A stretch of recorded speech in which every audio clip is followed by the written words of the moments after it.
Good afternoon, everybody. Thank you for joining us. I'm going to quickly introduce the congressman, but if you have any questions, please feel free to put them in the chat at the end.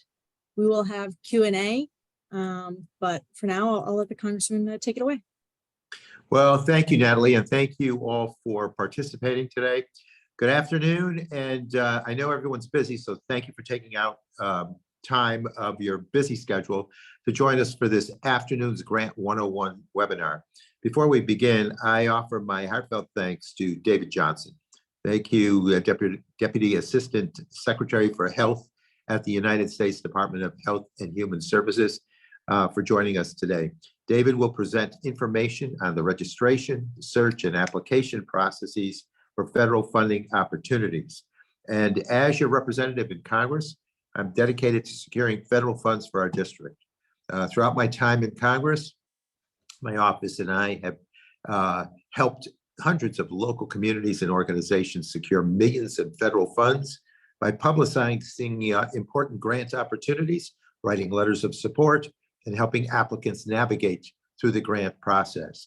I hope this afternoon's webinar, excuse me, is instructive as you pursue federal funding opportunities. If my office can assist you in any way, please do not hesitate to reach out. But again, we thank David Johnson, our Deputy Assistant Secretary for Health at HHS. We thank him for being here today. And more importantly, let me thank you for your leadership that you provide each and every day. The department has been tremendously responsive. It's a big connection that we have as a district, excuse me, to your office. And so for that, we're most appreciative. So David, the Zoom is yours, the video screen is yours. Take it away. Thank you, Congressman Tonko. I appreciate this, and thanks, Natalie and Jonah, for your support along this. And welcome, everyone. I'm David Johnson, Deputy Assistant Secretary for Health.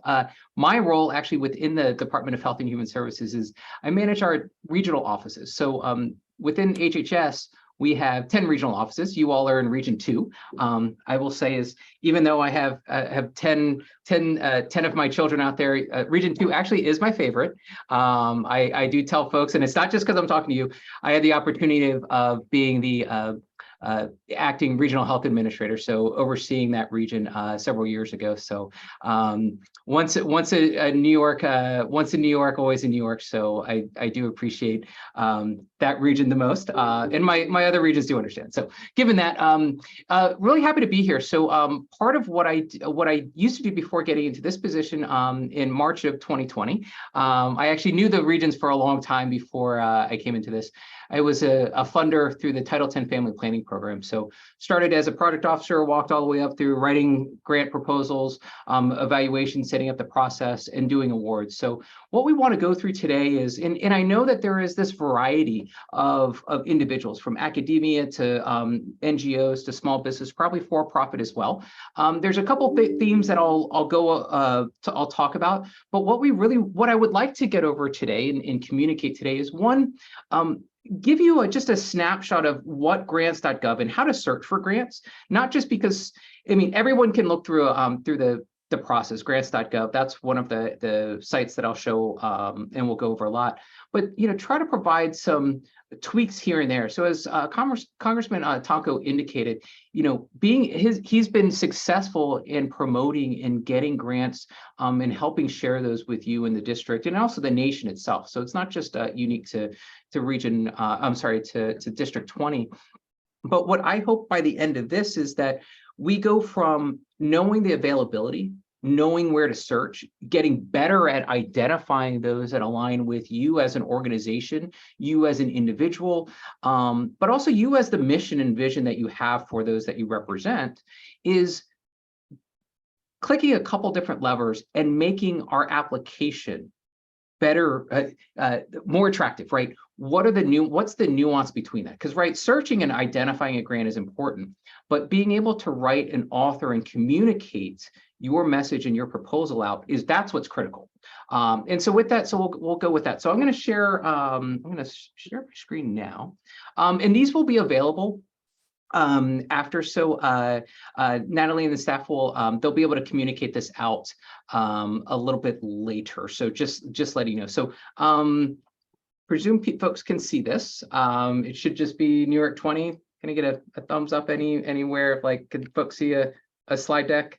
Fabulous, thank you. Okay, so really talked about me. This is what that we'll talk about today. We'll go a little bit in the definition side of difference between a grant cooperative agreement and contract. You all can read through these. One of the areas that we will talk a little bit about is SAM.gov. It's the system for award management. And this is important for anyone who has received or is receiving a grant in the past. You need to be registered with this. And so one of the first things I always say is after this discussion, start looking at SAM.gov because in some cases you'll need to register on the system before you can even apply. So whether or not you were registering yourself as an organization or your organization itself has a registration, that's okay. The other thing about this is you have to register every year. And it's one of those, if you register and recertify 11 months, that's great. If you recertify 1 year and a day, 366 days, if it's a regular year, or 67 on a leap year, you have to start the whole process over again. So you don't want to do that. So it's really important. Like I said, we'll talk about different ways of phrasing. I know when you registered, several of you identified some questions or thoughts or something that you wanted to hear about. So some of these I'll be able to answer one-on-one, not one-on-one, but to the group because there were multiple questions, and others will answer it through this discussion. So I am looking for X. Well, X may not be a grant opportunity, but there are elements of whatever that commodity is that you need or that support you want that may be quote unquote hidden in other opportunities. So like I said, so some of the larger topics that we'll talk about is where do grants come from, how to search for them, eligibility versus qualifications. That's something that we'll get into that helps, again, further identify how you write your grant application.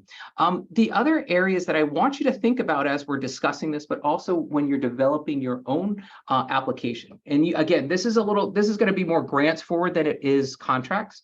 And typically we refer to a grant opportunity and you respond to that with an application, whereas a contract, you respond to that with a proposal. So if I may interchange those, but just for awareness, those are usually that's the lexicon that I come from.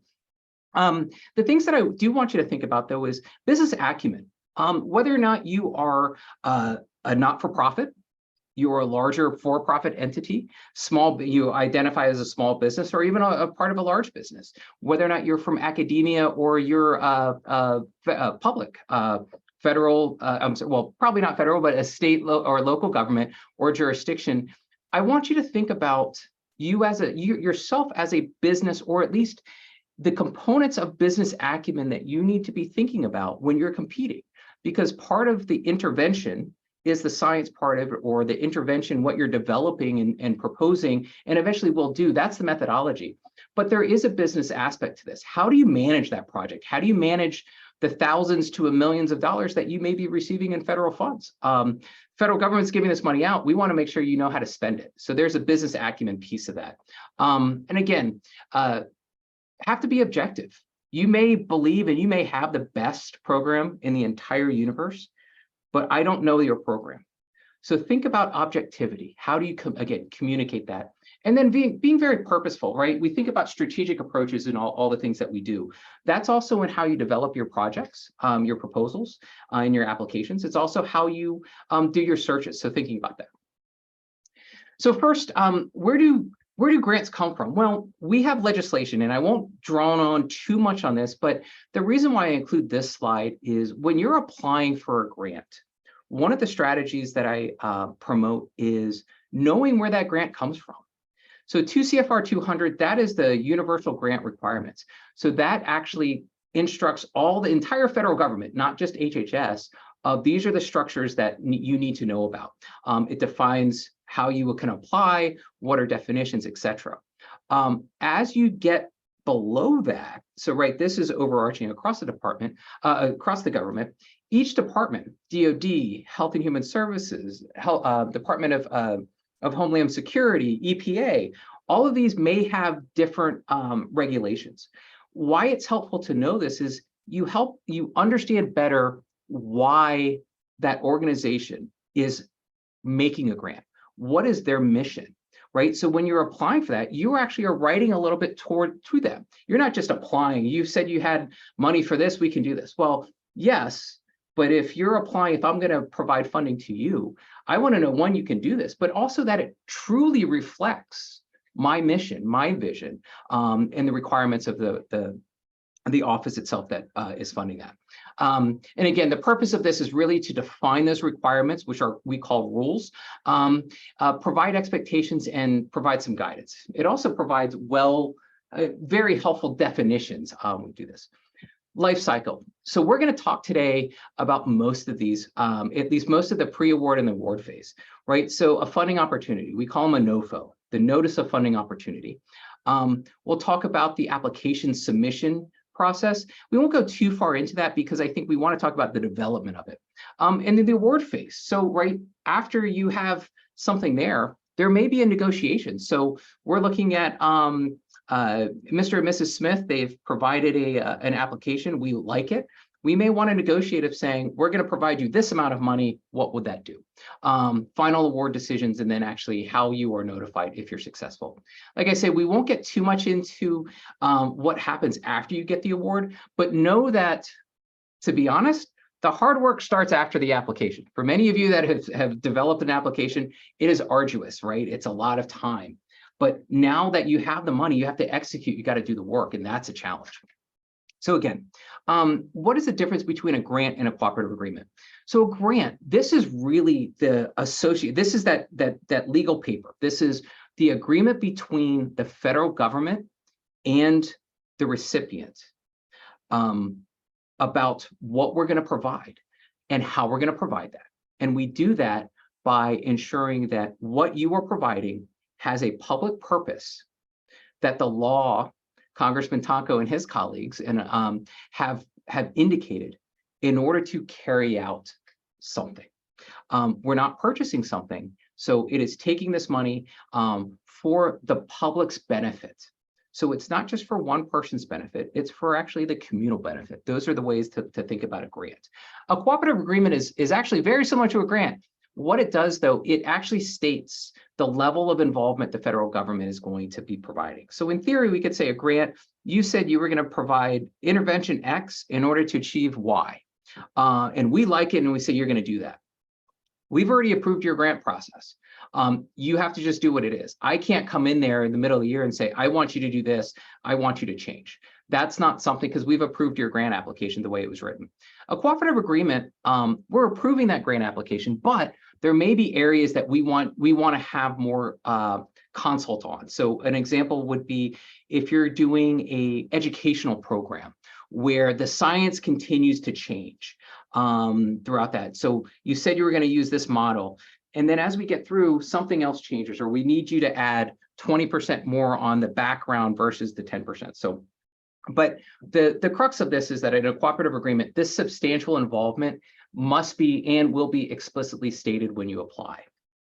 So finally, just again, we won't talk about contracts that much, but we often will refer to a contract as an acquisition, purchasing something, whether or not it's a service or a commodity. But in this case, you are working on behalf of the federal government as an entity, and you are going to be purchasing something on our behalf. Again, it could be a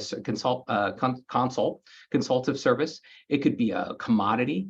It could be actually providing the service of a project. So there are many ways to look at this, but that's the difference. So a grant is an agreement for public purpose, right? You're authorized to do this. A contract that's different is you are purchasing something or providing something as an agent of the government. Talked about this a little bit before. The authorizing statute and appropriations, that's those regulations. The laws, that tells us that we have the authority of doing something. An assistance listing, this is a kind of somewhere in the middle. These are ways to group programs together. So if I'm in a program office that has 18 different grant programs, I may have 7 of them or 10 of them that are on service delivery. I may have 5 of them that are on research, and I may have 3 of them that are doing training. So an assistant listing is kind of just, it chunks them out a little bit more. And then this program initiative, this is, again, trying to get behind and understand what the program is trying to provide, that grant opportunity. These are that research. So in there, I said I had 5 different research projects. The program initiative is saying, what research do we want to conduct? If I'm in the Office of Environmental Health, let's just presume that it's going to be to help clean up the environment. Well, one might be associated with water. One may be associated with farmland. The other one may be associated with municipal trash. So that's where the program initiative, it gets much more narrow. So we go broad all the way to narrow. Important, who is eligible? So 2 CFR 200, that overarching, will list out the entire categories of individuals. It also, in each regulation, so each program has some supporting regulation. It says what you can do, relatively speaking, and often who is eligible. In the grant application itself, the notice of funding opportunity, it will be very specific who is eligible. But this is just a general list of what are the larger categories of this. I have 2 asterisks here, and part of this is from my health background, is for-profit and individuals. Usually all of the others without the asterisk, they're almost always eligible. Where I have had experience that it may vary is for-profit organizations and individuals. Some grant programs allow individuals. David Johnson can apply. Sometimes it means that I actually need to have an organization behind me. And as well as some are only open to nonprofits versus for-profits. Now, let's go one step deeper. So I talked about eligibility. That's anyone can get into the park, into the amusement park. For those that are familiar with the amusement park, back in the day, you used to have like, you have to be this tall to ride the ride. That is my way of saying qualifications. Not a great analogy, but the idea here is that everyone can come into the park, but not everyone can ride every ride because you're not tall enough. So qualifications arguably are these added elements that identify whether or not you are right for the opportunity. So in this case, it could be a certification. Am I a certified teacher? Do I have an accreditation? If I am a academic organization that is looking for money to support this new teaching method or new X, the grant application may require the organization to have an accreditation to it. It can't just be I'm not accredited. So that clinical requirements are another one. The other area that, and I'll get to this a little bit later, it also could require some level of business backing or financial requirements. So it could be, again, depending on what the opportunity could be, it could say that you need to either have experience or a certain amount of a financial background. Or it could require that if you don't have that you have a fiscal sponsor. So again, there's different ways of looking at this. So that, again, the eligibility is, am I even able to apply? And then the qualifications are, do I have that background? Do I have that special key to get in those extra doors into that? And typically the prime, so that's that's the major applicant. Anything that is eligibility or qualification based, typically the subrecipient, so say you are not the prime recipient, but you work under that, those requirements often, if not always, trickle down. HHS, this is just a kind of a filler slide. We're big, and that means complexity. The US government, even larger, which means even more complexity, which doesn't always mean clear complexity. We don't speak so good. We don't write so good either. And that can always be a challenge. So I think trying to get in our minds is both very challenging, but also that's what I want to be able to do today, is talk a little bit about how you can understand the way we may present something versus the way it may be understood outside of the Beltway. For folks that aren't familiar with DC, we are surrounded by this concrete beltway. Language does not permeate really well out of it, and it doesn't really help coming back in. But that's why we have folks like Congressman Tonko and his staff that actually translate that back. And that's why I actually like doing this. My role in the regional offices is to make sure that communications occur outside of the beltway, and I'm able to bring that in. So appreciate and acknowledge that what happens outside of the DC area is actually where the real work actually happens, and not always in DC. Again, this will be on the slide deck. Here are just a lot of .govs and .orgs that are helpful. We will mostly hit on grants.gov and USA Spending a little bit and SAM. But these are different areas that you can go to help support both your research and understanding. So let's start off with grants.gov. This is really the foremost place to look for grant opportunities. The entire US government lists their grant opportunities in grants.gov.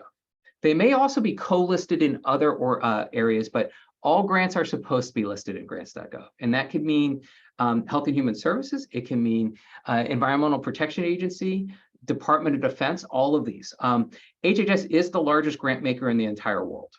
DoD is the largest contractor in the entire world. So but it doesn't mean that, so what that means is DoD actually does have grant opportunities, and HHS also has contracts. So this is just one way of looking and searching for grant resources. As with Amazon and any other web retailer, there's ways of searching. One way is on the front page. You'll see this top right-hand corner. Sorry, you can't see it as well, but that is a search bar. And you can search by a keyword. If you know exactly the announcement numbers, like a serial code, you can use that. And also a CFDA. So that's the catalog of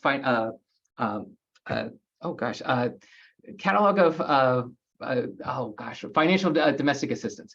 This is that second bar, that horizontal bar that I had. These are the larger categories. So say I'm in family planning and I want to do services. That happens to be 93.217. That's what 20 years of being in that program will do to you. Remember these things.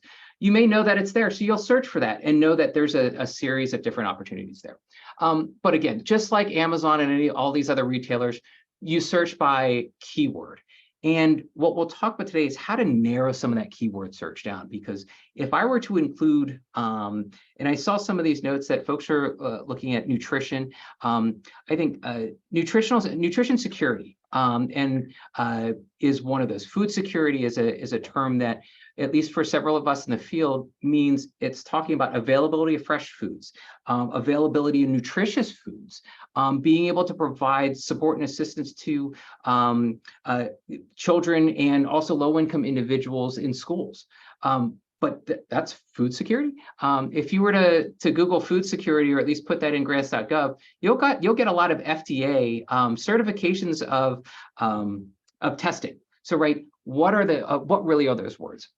When you navigate through grants.gov, you'll get a page like this, and it will have topics, synopsis, version history, related documents package. This is just the description. Again, I don't want to spend too much time on this because this is something you all can walk through. But just know that there are different tabs, and the idea is to be as transparent as possible, to be able to provide the information to you so that you don't have to look so hard for it. The synopsis is going to be your first one. That's really your first page. This is the overview.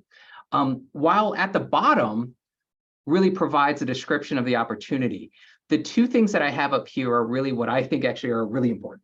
One is the last updated date. So this is going to tell you if we updated the announcement itself. Pretty self-explanatory. The other date is by far the most important metric and piece of information on every single page. It doesn't matter how much they're going to provide funding for, how many applications. It is the due date and the time that it is due. You need to know this and really need to adhere by it.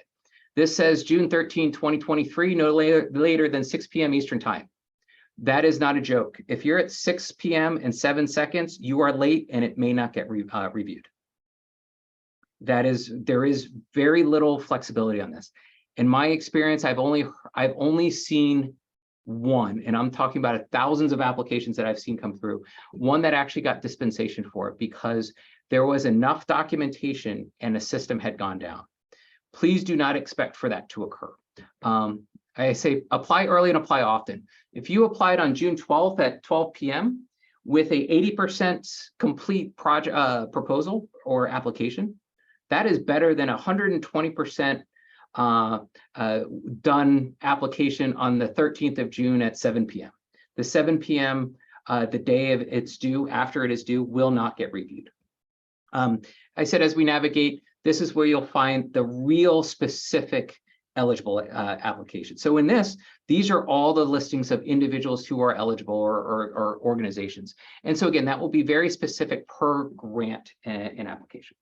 The two other pieces that I want to distinguish between that we didn't talk about before, we did talk a little bit about a notice of funding opportunity. So right, that's this official notice. That is what we call the grant application, or at least the posting of that. That knows if that's out there, the money's there. The idea is that will be funded at some point. The other one that you may see is it's called a forecast. And this is what you would think it would be. It's a projection of what might be announced. We do this, one, because there is a requirement. Congress has required us to provide forecasts. And these are ideas because you all are busy.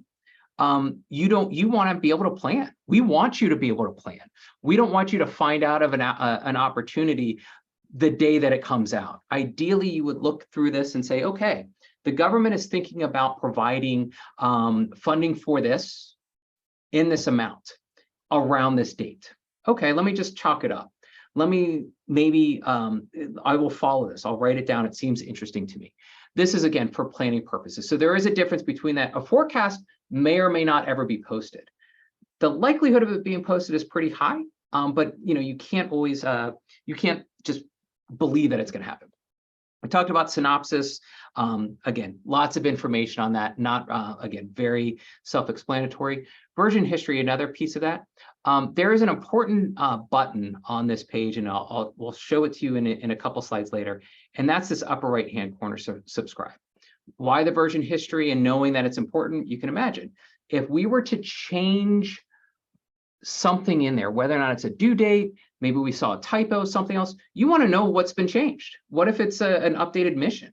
And therefore, why it's important is you want to know, you want to be operating on the most recent. My recommendation in order to do that is, if you are interested, is hit that subscribe. Again, just like YouTube, look at all the socials, same thing, subscribe if you're interested in that opportunity, because that will tell you when these opportunities are changed, when something is updated. In fact, it may even say that it's due in a week. I'll be honest, I don't subscribe to grants.gov because I don't apply to grants.gov. But again, the idea is really to keep the public and you all not to have to track down everything all the time. To the left of it is apply.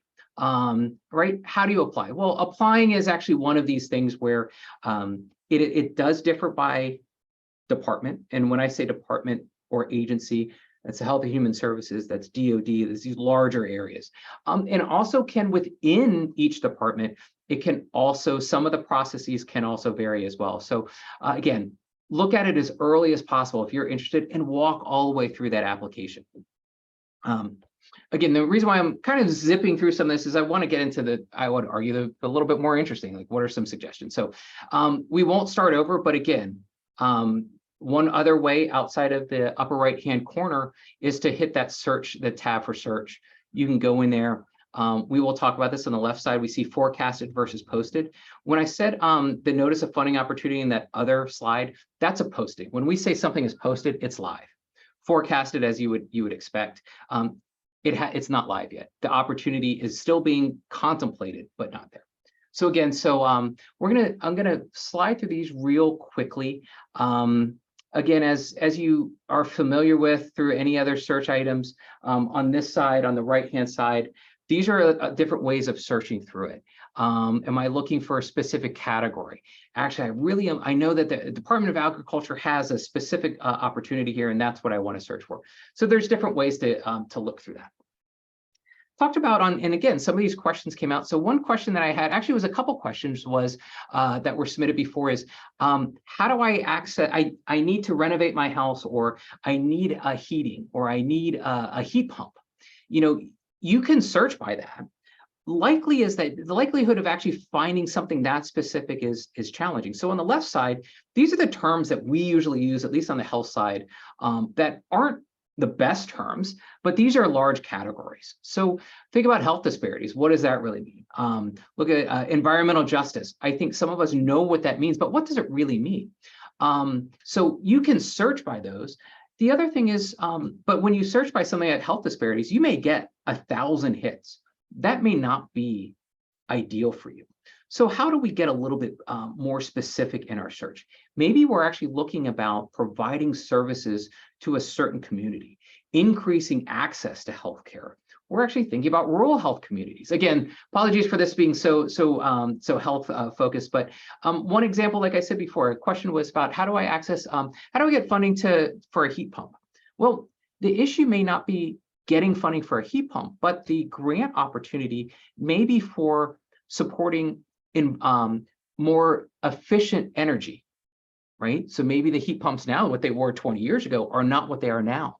So looking at opportunities to for federal or state or local support to increase efficiency, energy efficiency, to increase something similar to that. What are the elements of the heat pump that you really need?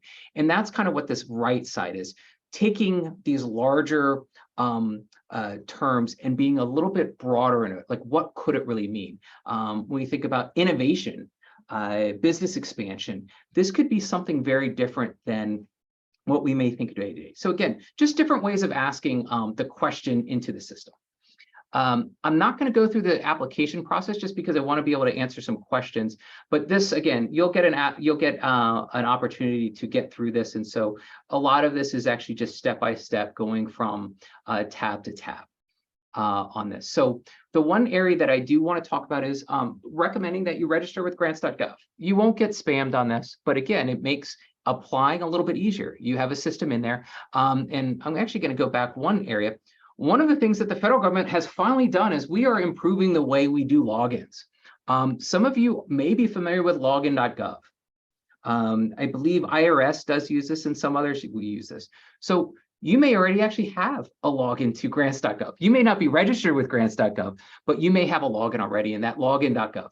The other two, you don't have to worry about. Those are for feds. But again, so we're trying to expedite some of that process. And then just to close out, grants.gov, this is the final page of grants.gov, is we are trying as a department to be able to provide you with resources that resonate. Again, one of the benefits that I have in this position is that I can talk policy in headquarters. I am doing better to speak non-policy. We want to make sure what actually resonates with you out in the public, where work actually is really occurring, is transparent. And this page is the resource page, and it actually has a lot of good resources, and actually that are I believe are actually well written. So I encourage you to go to this applicant site up here that's circled up. Again, different ways to contact grants.gov on this. So I'm gonna, again, like I said, I'm gonna go through sam.gov. Very important. You want to register if you're the authorizing official or the CEO. Your organization needs to have that. So go through that. It does take time. You cannot do this in an hour, unfortunately. Maybe you could if you're very good, but would argue this. The other thing that I want to let you know is that registering for sam.gov is free. All of these resources are free. I don't want to disparage anyone who may own a company or who may have used a company. You do not need to pay to get someone to register you for sam.gov. I'm going to admit sam.gov isn't the easiest, again, as I said, but you can do this on your own. It's not uncommon. I have heard multiple that $500 to $1,000 a company will do it for you. It probably actually is, it might be a little bit faster, but you still have to give that company the documents.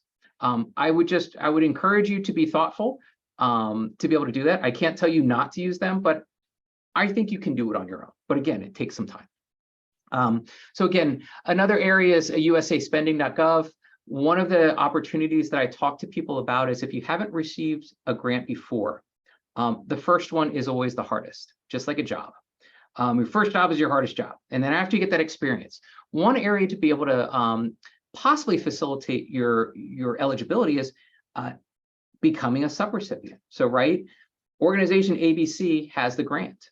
They provide municipal support for organizations to clean up the streets and also provide afternoon lunches. In that, they take all the risk. You work under them. Do you have all the control? No, but you've developed that experience so that when you are applying, and you can always reference in this federal grant where I was already doing this. Again, it can help. Again, some grant resources that were there. The other area that I think, again, getting back to one of my first slides, is I would encourage you all to consider, even if you're a public organization or academia, that you are either a business or you have elements that are consistent with what a business is. And Small Business Administration, that's what they're there for. They're to help support businesses, for-profit and not-for-profits. Do they support academia and local in public? Probably not as much, but again, there are a lot of resources on their page. So I would recommend going to the Small Business Administration site, more specifically, America's Small Business Development Centers. And you have some in your own neighborhood, both in Albany, and they're actually across each state as well. And New York actually has some very good ones. But again, you have some right in your backyard, downtown, as well as, again, the different SUNYs across the state have access and have these are federally funded. So the federal government is funding these organizations to support you. And I would recommend that you go out and reach out to them. And this is one of the slides that we have. All right. So now let's talk about the fun stuff, or maybe the fun stuff. I don't know. Maybe none of this is fun. Hopefully it is. How do I get from just finding an opportunity to getting the grant? And this is what I hope that the next couple of minutes will get through this. I don't mean to seem disparaging on this. Don't mean to, read the NOFO. Read. We did a presentation to existing grantees once. This is years ago. Every other slide, read the entire NOFO. Read the entire NOFO. Got a couple of emails saying like, "What do you think? What are we dumb? What is it?" No, I've had so many that the thing is, if you read the NOFO, there are some things that you may miss if you don't read it clearly. And you never want to get your application tossed out because you forgot something or you went over the page limit. And that's not a joke. There's some programs that if it's at 25 pages, some groups that will say if you do 26 or more, they only read the first 25. I must have been a mean one, because if it was, and our applications were 250 pages, or I'm sorry, there were 50 pages of narrative and then they expanded. But if you were at 51 pages, I threw out the whole application. I didn't read any of it. So that's very important. And again, page limits and margins. Back in the day when we used to either do the typing, we had our 1-inch margins, we had that. You can put whatever margins you want in Word. When they get converted over to PDF, they get converted over into 1-inch margins or whatever the requirement is. And therefore, you may think that you have 50 pages, but when we reformat per the requirements, it could be 52 pages. So again, something just be very, very aware. Start the submission deadline. You got to have that. Nail it. Get it in early. Often, again, this is something that I would discuss with the POC, the point of contact for each grant opportunity is how many applications can I apply for? Some allow you all unlimited, and I say that as the project is, again, I'll use school feeding opportunities to provide clean lunches or free lunches after school. You could apply multiple times. You could apply multiple times with different interventions. So I might apply 3 times. I want to do this, this, or this, A, B, or C. And then and they'll allow that. Some will maybe only say you only have 1. The other thing though is also, if you apply once and you realize I applied on Tuesday and it's due on Friday, oh my gosh, I found 3 typos. You can resubmit that application. Most of the time, what they will take is they will take that last application, right? They'll look at this and like, we had 3 applications from organization ABC. They're all for $10,000. They all have the same title, right? We'll do some of that math and some of that assessment. But again, it's always good. You want the best, you want your best presentation out there. These are the things to consider. Your colleagues, everyone on this phone, all looks like 109 participants right now. You're relatively competing against them or others. It's not to say that you can't be partners, but again, think about that. This is competitive. You need to continue to try. It's not often that someone gets an award the first time they try out. Find a mentor or partner, just again, like anything that we do, whether or not it's our hobbies, whether or not it's our profession, whether or not it's even friendships. find that partner or mentor that will help you, that are successful, that can provide you that that additional information. This is a business acronym that a colleague of mine gave several years ago. And this is something that I try to use both in my organization, but also on this clearly is these are the things, PAVE, it's performance, right? When you're providing, what are we performing? Like we need to show that we are going to accomplish something. We have to also understand that the government wants to know that you're responsible, this accountability. You've said you're going to do this, you have this expertise, but do we know that you actually are going to be accountable? What value are you providing to us? Organization A, Organization B, and Organization C all came in with a similar intervention, and they're asking for the same amount of money. Which one of you are going to provide the most value? And then finally, I call it business empathy, right? When we think about empathy, are you connecting, right? By the book, this is what we do. And you are going to provide a service to small town, a town in Ohio, right? You can still apply for you could be in New York and apply for something in Ohio. Have you shown that you understand that town, the community? That's where I would argue that's where that empathy comes in. Help without going overboard is being able to like, we know the people, we know the environment, we are from this community, right? We are the right people, and that comes to that overlaps with value. So again, when you apply, is your application clear? How many times have we told a story and we forgot to clear something in there? When you're writing an application, my recommendation in this whole page here is give it to someone. Do it early, set it down, let it marinate a little bit. Pick it up in a day or two. Bet when you pick it up in a day or two, you're going to find a couple things that you forgot to include. You're going to find some things that you said twice. Same thing, maybe give it to a colleague or a friend, someone who knows you, kind of knows what you do, but doesn't really know exactly all of that, because that's who you're going to submit it to. We understand the concept of many things, but I don't know your application. I don't know your organization. I'm a math person. Before the government, I was with Capital One for a couple of years. I like equations. I talked about value before. The way that I think about value is your proposal is what you've written. That's what you're going to do.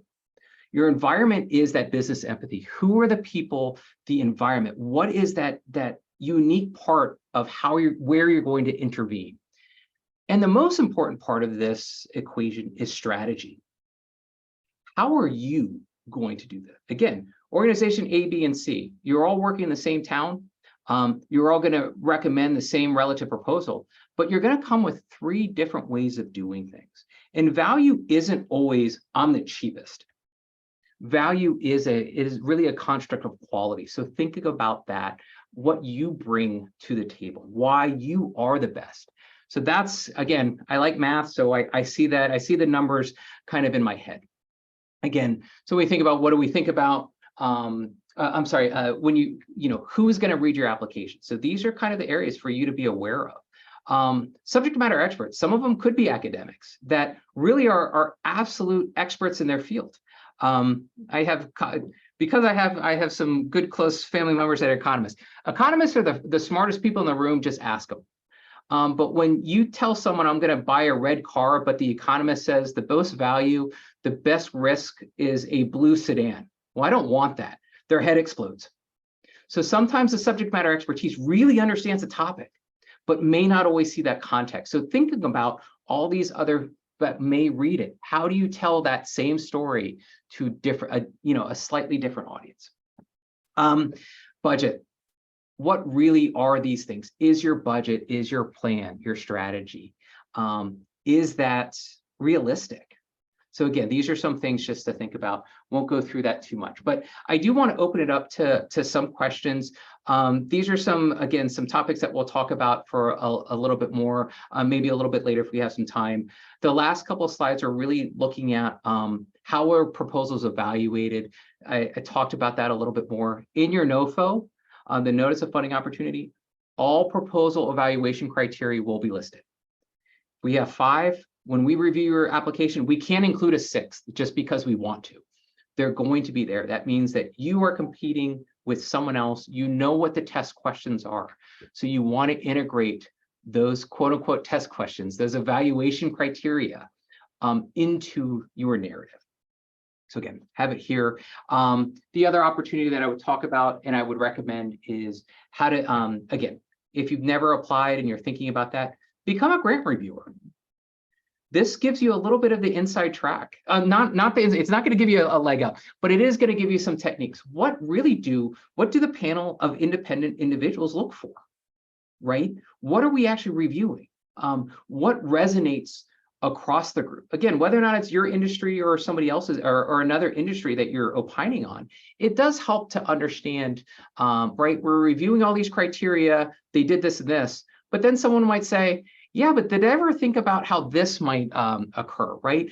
Are they want to start a new project for X and Y, and they want to start it in December. They're talking about outdoor physical activity, and they want to talk about using basketball. That's probably not the best idea in a northern state. Again, coming from mid-Atlantic, don't know that well, but I'm going to presume cold and possibly snowy, right? These things may not make sense. So with that, I'm gonna leave this slide up, but I do want to go through a couple of the questions that were asked before to hopefully be a little bit more I guess resonate with some of you. So some questions asked about I'm a 501c3 or I this is my organization. How do I apply for a grant? Am I eligible? We talked about that a little bit. Again, how you declare, how you incorporate yourself is really about you all. The government isn't going to suggest one is better than the other. But again, sam.gov is going to require that you have some documentation of your organization so that you're qualified to be able to, again, you're eligible and you're qualified to do that. How can a small business have a social that has a social focus gain access to funds without having an in? So the way I read this question is really thinking about, and I won't be able to read all the questions, but the way I have is, you're in, I would have to say, there are unfortunate instances where grants are provided to organizations that aren't qualified or that are arguably that are unfair. I will say that the majority, if not, well, actually all of the ones I will say that I have overseen, we are independent. I have come close to possibly losing a job because I did not agree with someone that was above me, because this was what we agreed upon. Someone may have wanted or was pressuring to award someone who was a lower score. And in this case, so I would argue that, yes, it does help to know a little bit more, but it's going to be written. We have documentation. We do have our own accountability. So really getting, I would say the in is, I know that there's an appearance of that. Knowing the organization, that's what I think, in my opinion, is actually really critical. Because you can write a better application when you know their values, you know what they're really looking for. So let's see. There's I'm going to kind of go through it, just a couple of these if I can see them that zip through it. So there's a question about, can a nonprofit with an annual a 75,000 annual budget apply for federal grants? I would say yes. It really is dependent whether or not you have 75,000, 5,000. Only volunteer, or you have 10 million or 80 million. It's really about your own understanding where your value is, where your bandwidth is, what you can do.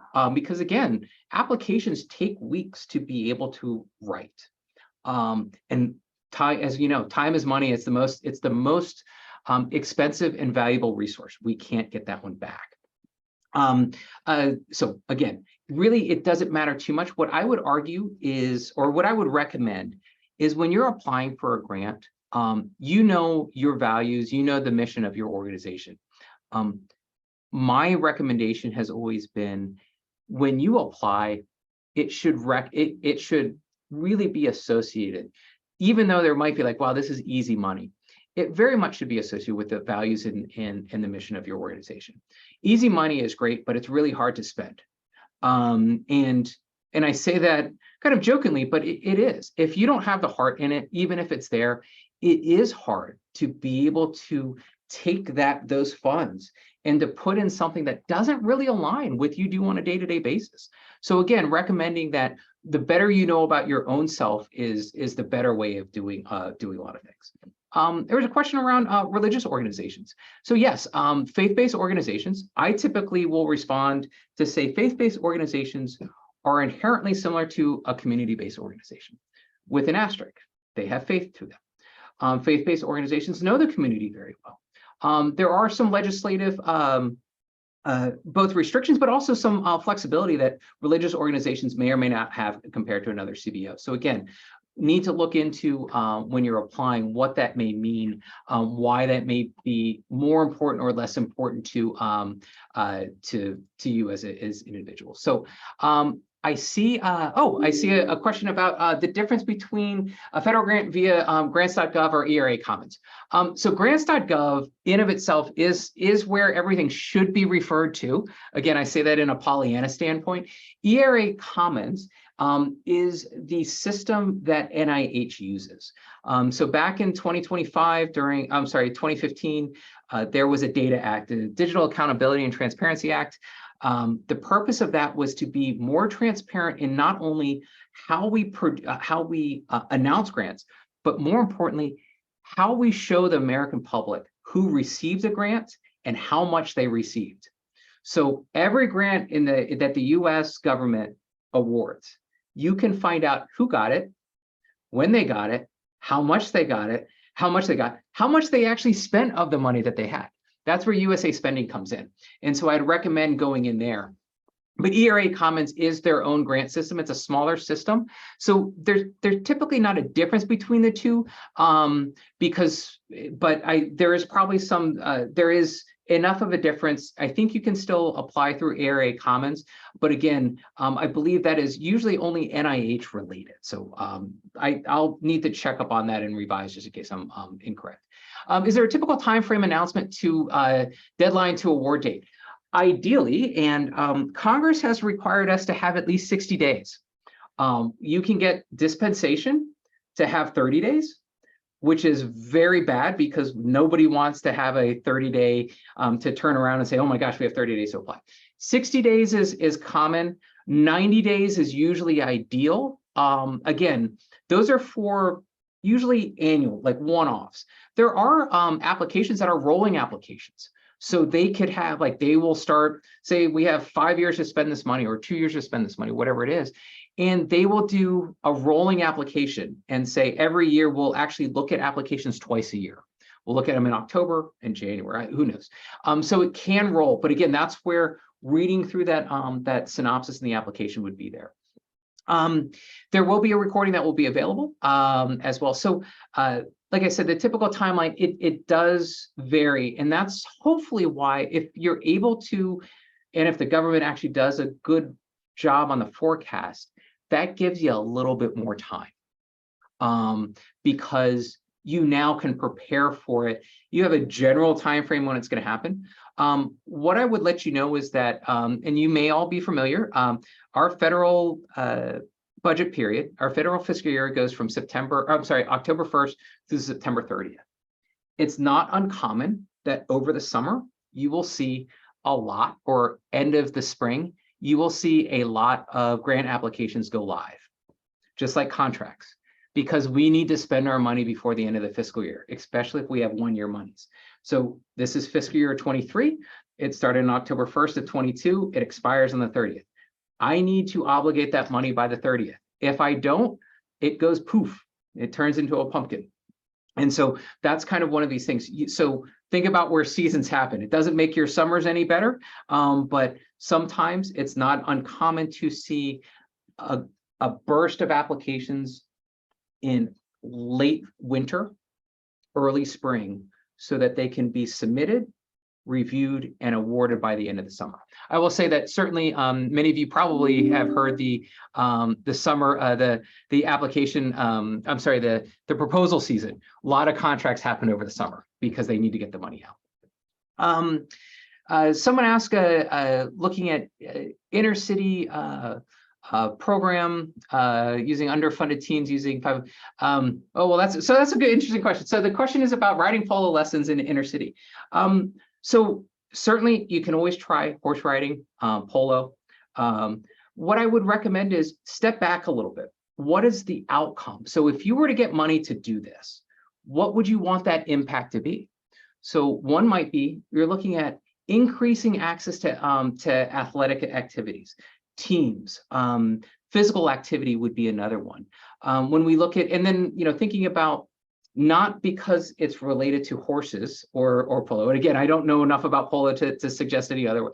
But when you think about this, is what programs in the federal government. HHS has actually opportunities around physical education and team building, et cetera. So thinking about what is the impact. So if I were to get funds to support my program in inner cities, what would I be accomplishing? What is that impact? What would the outcome be? And use that outcome as a potential search term. So again, increasing access to or healthier lives. It could be, again, increasing exercise. So thinking about exercise, putting those into, again, your search terms, going backwards on that. So hopefully that will happen a little bit. I don't do, the question is about whether or not it can be focused, a little bit more focused on specific industries. I probably could. Again, part of the takeaway, frankly, is there is a general way to apply. I would say that it doesn't vary too much, arguably, between industries, but there are things that you want to be able to ensure. So again, if we're thinking about health versus sea and maritime, there are probably areas that you want to focus on more when you're talking about maritime. If we're thinking about, again, just because it's on the water, my first head is going to go to environmental. It's going to look at possibly to adverse weather events. It's going to go to some things that have an impact on health. But if you are thinking about industry and you're considering commerce, maybe you're thinking about how to improve access to ports. Is it a construction? Is it physical? How are you looking at supporting in own industry to develop that? Are you looking to increase the ability of transportation? So there's a lot of different things, and it's just kind of changing that mindset. So while I may not do it specifically, that would be my recommendation at a really high level to address that. And again, I have worked with Small Businesses Administration, EPA, et cetera. So we do some across the line, and we talk a little bit more specifically. So yeah, that could be another way of expanding kind of and meeting a little bit more of folks' needs. Question was, there are departments that help religious organizations be more accessible to the disabled. So that's actually a really good question. And again, if both I'll address that, but what I would almost even take that is, are there departments, are there areas in the federal government that help religious organizations or other organizations to be more accessible to a group? So right, government specifying a certain industry or group to support a certain population. So if I took out that question, departments, religious organization, disabled, I would actually take that out into really broad categories. So yeah, there are certain departments that really want to focus on, in this case, disabled or a certain population. So I'll apologize for being so HHS centric, but one is the Administration for Community Living, ACL. So we call it an operational division, and their focal point are individuals that both have physical and mental disability, that are aging, or have some other type of, and again, I'm saying disabled, and I know that's not the most specific term, and there are other terms, but so I apologize, don't mean to offend anyone. But this agency really focuses on those that again are that do that are notionally again, intellectually, age, health-wise, have more struggles than I think the average, or again, that's horrible. I don't mean to say that, or than what notionally a lot of the programs are scheduled to do. So, and then you would have to look into, are they there? What I would argue is, or what I would recommend for folks that are from religious organizations, is that many of the offices will have either an office on civil rights, or even an office on faith-based organizations. Civil rights in organizations that may not have a faith-based office often will support that area. again, I can't. I'm speaking, for the entire government, so apologize. But again, that's probably about the best how I can do to try to address that. Which ones are the best for innovators? Well, ARPA-H and DARPA, I think many of you, whoever used to watch Lost many years ago, DARPA, that's the defense, it's a defense organization that really thinks about innovation. They are the ones that you're hired for about 3 years, you're given a big budget, and your goal is to come up with a good invention. There are those there. So on the health side, we just had ARPA-H, which is designed around DARPA. DARPA is DARPA, and then ARPA is ARPH, and then H at the end. ARPA, ARPA, and then H. And that is the ideas. Those are some innovations for that. I will tell you, and I think, again, maybe I'll lose my government card here, but the federal government isn't known for our thinking out of the box and innovation. But that means that we want to look for you to be able to do that. So if a grant opportunity is not always there, there are some things called challenges. And I think the website is challenge.gov. And the idea around challenges is to really think about innovating. It's not necessarily a grant where we give you, here's $100,000, go out and finish your project. The challenge itself is trying to identify, and again, it's much smaller. So it might be a couple of 10,000s or a couple thousands of dollars versus hundreds of thousands of dollars. Come up with an idea. Oh, you have one. Okay, your idea is going to go to phase 2. You're going to apply for phase 2. Phase 2, we're going to give you a little bit more seed money so that potentially, depending on going down the road, there's some other opportunities that are able to that you're able to provide that again are beneficial to the organization. Can we eliminate match requirements for awards? I understand that. That actually is office specific and regulation specific.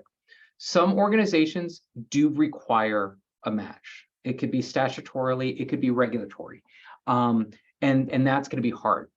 I would, and I guess I'm going to pick a fight with many of my federal colleagues. Sometimes it's an overreach of a program. They may not actually have the statutory authority to require a match. Again, I can speak for first person.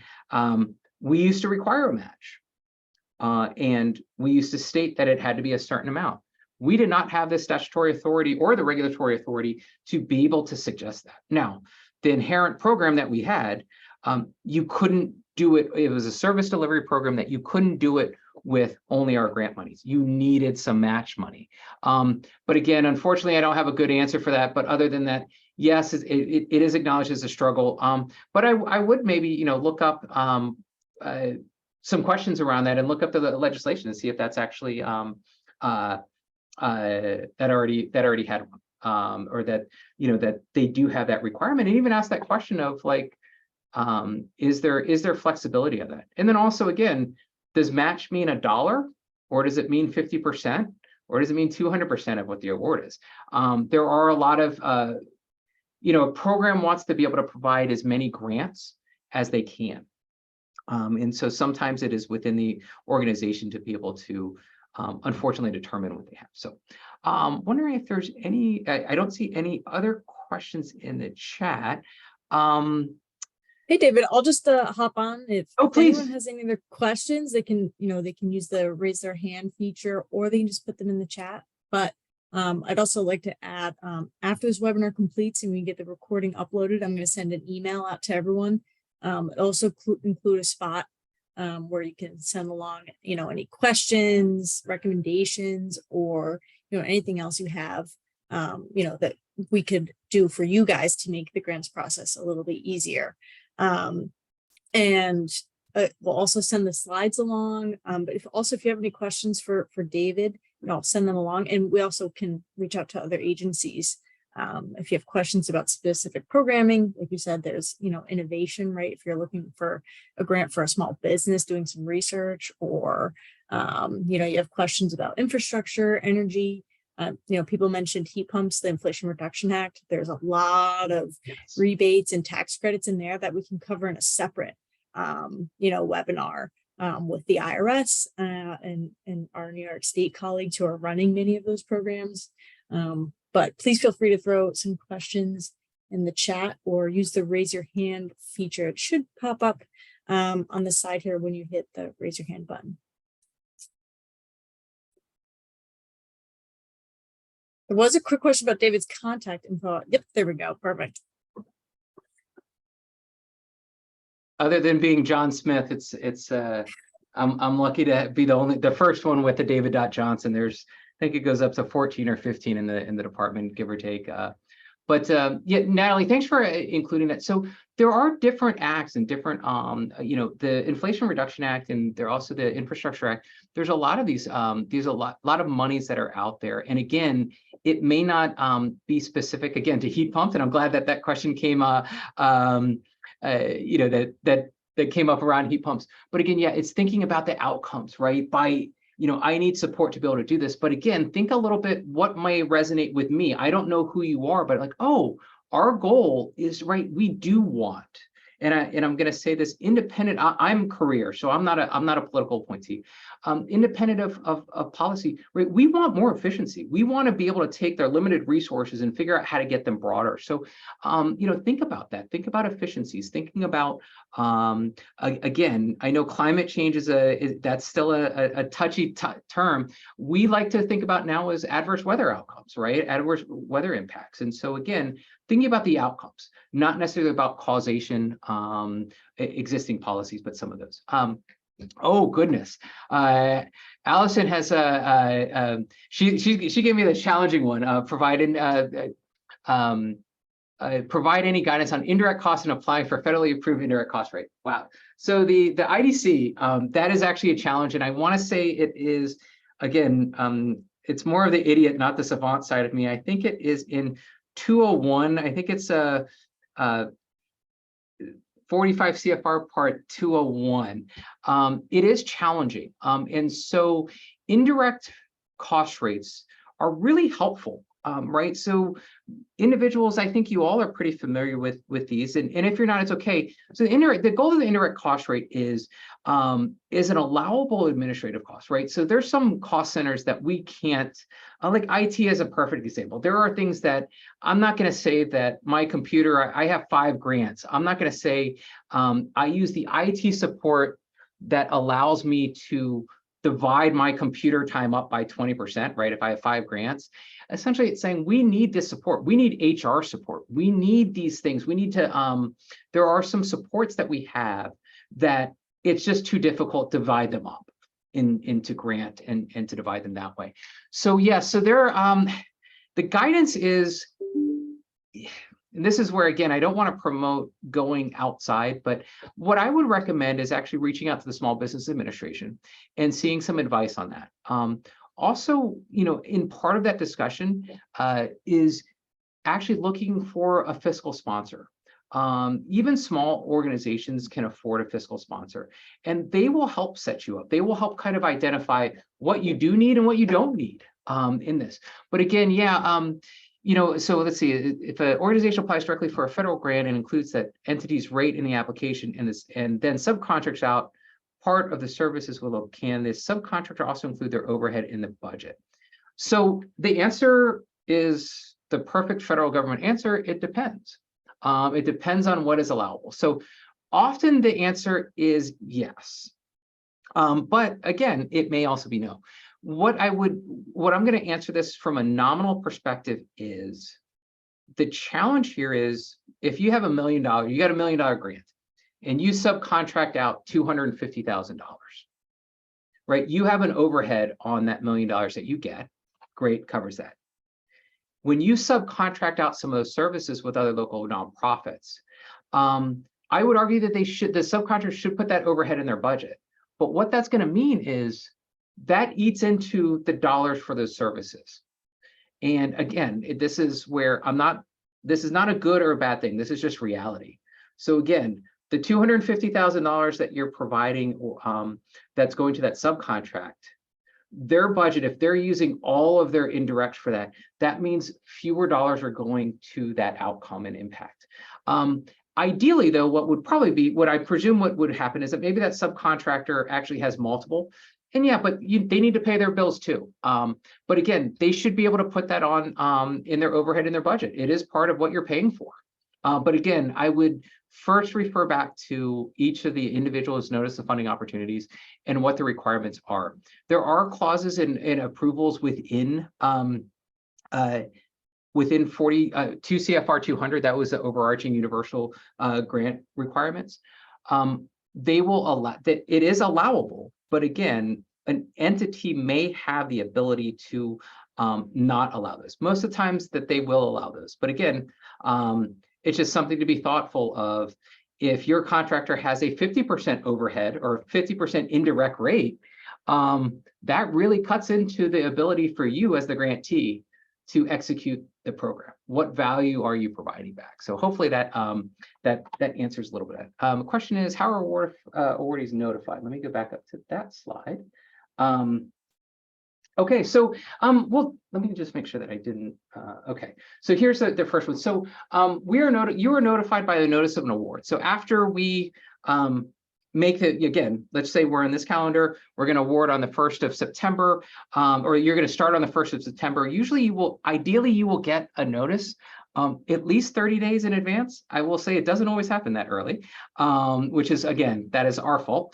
But ideally you'll get a notice and it will say, congratulations. Actually, the way that the process actually works is it's not uncommon to hear from your congressperson that you have received an award. Part of the process is that when we go through, we have our list, we sign everything through, we actually provide the notice to Congress. We call it the Congressional Liaison Hold, a CLO. It's usually for 72 hours. That gives the opportunity for Congress, whether or not it's on either side of the House, to be able to have that opportunity to reach out to you and congratulate you on the award. It is the legislative side that allows us to have these funds.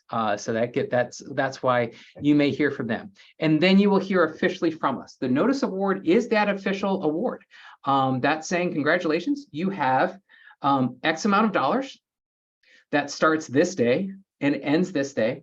And that's usually the project period. So that's what we think it will be. It could be 1 year, so January to December, or it could be of 23 to 2023 to 2023. Or it could be from January 1st, 2023 to December 31st, 2027. So, right, so that will tell you what that is. It will give you two other really, really important people, your project officer, who is your programmatic contact. So they're going to be your technical person, and your grants management specialist. That really is more on the budget and the policy side of things. That's your contact that is going to tell you, arguably, if you are in compliance with grant requirements, et cetera. That is a very, very, and I'm on the project side. The GMO and the GMS, the grant management specialist, those are really important people to keep happy. You want to keep everyone happy, but you want to keep them happy. And then also terms and conditions. So these are just general terms and conditions that apply. And then the program itself may have other requirements, terms and requirements. Usually this will define reporting requirements that right, we're going to ask for an annual, but maybe the program needs it twice a year. So they may ask, and they may say, we need it twice a year and you need to use this measurement. So that's where they'll do that. And then another piece is that reporting schedules. I'm surprised it took me this long, but one of the things that I have always said is, well, I did say it earlier, but congratulations, you've been awarded. Now the hard work happens. Free money is very expensive and it costs a lot.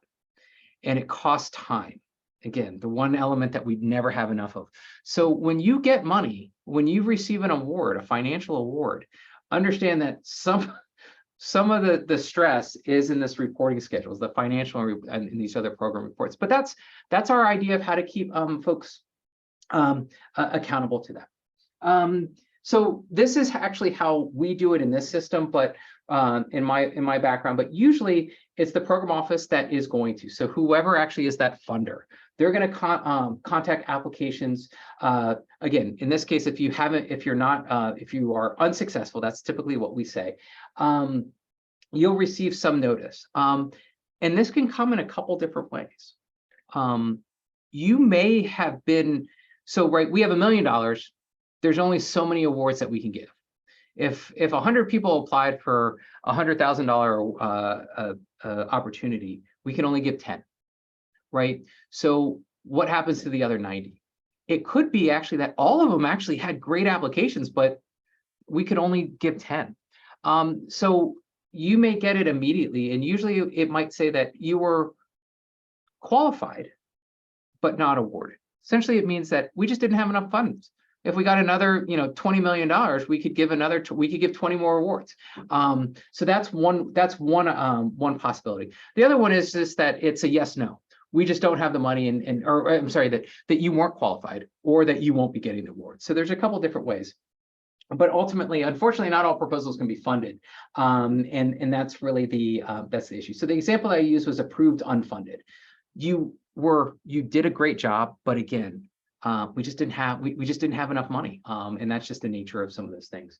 And again, like I said, this process, I say may vary. It probably will vary by different agency, department, etc. And again, just to kind of round this out, read that notice of award. There's a couple different ways of interpreting the policy of an award. One that I have not received, our lawyers, which we all know, we love our lawyers. Usually they keep us out of jail. Our lawyers, the one thing that they have not argued against us is you can take some time to accept an award. Just because you were offered an award does not mean you have accepted it. Some may require an authoritative acceptance. One thing that is usually clear, again, this is where the lawyers have agreed with us all the time, is when you take $1 out, when you're asking for $1 or more from your award, you have officially accepted that award. So right, you can do the work and then say, you know what, we stopped. We did 20 days of work. We realize we can't do anymore. We'll have to figure out how to fund that award. And you can walk away. If you do that, if you do work and you're asking for a reimbursement, and that's usually how grants work, you will do the work and then you'll ask for reimbursement. Once you actually ask for that reimbursement and spend that $1, you've accepted the award. So it gives you, again, just to give you some insight on how that might look. But again, these are just some things that are relatively common that you'll find as your responsibility after you have been successful at that. So let's see. Okay. Natalie, anything else or anything that when we talk that? Yeah, I think we're good to close up. I will add, if you are, you've successfully applied for an application, you're selected, and you're working through the process, you can always contact our office if you need assistance or you're having trouble reaching the agency. A lot of our agencies are very busy, especially right when the award announcements are made. And like David said, we are connected with the liaison, about your award. Typically, we might know before you, and we try to let you know ahead of time. But you can always reach out to us for assistance. Also say sometimes we can reach out if you're waiting to find out when are they going to be announced. It's been a long time. They said they were going to be announced in April. It's now May. What's going on? We can always reach out for a status update. Sometimes we don't get much information because they're, they have to, keep it pretty close to their chest and they don't want to, let someone know they're getting an award and then it turns out they weren't or there was some other problem. But we can always reach out, get status updates, or at the end, if you've submitted something and you're denied and you'd like to know why, we can also sometimes request an agency, have a meeting with you, talk about what happened and how to improve your application next year.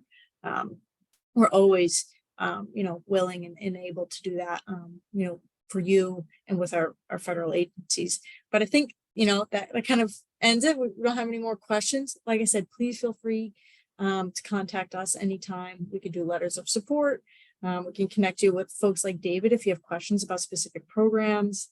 And, we're really just here for you. And in the big email I'm going to send in the next few days or so, there'll be a recording, slides, all that fun stuff. But thank you all for joining us today. Appreciate the opportunity as well. And good luck with everything. And thank you, David. Of course, everybody. Thank you to My David, pleasure. For this presentation.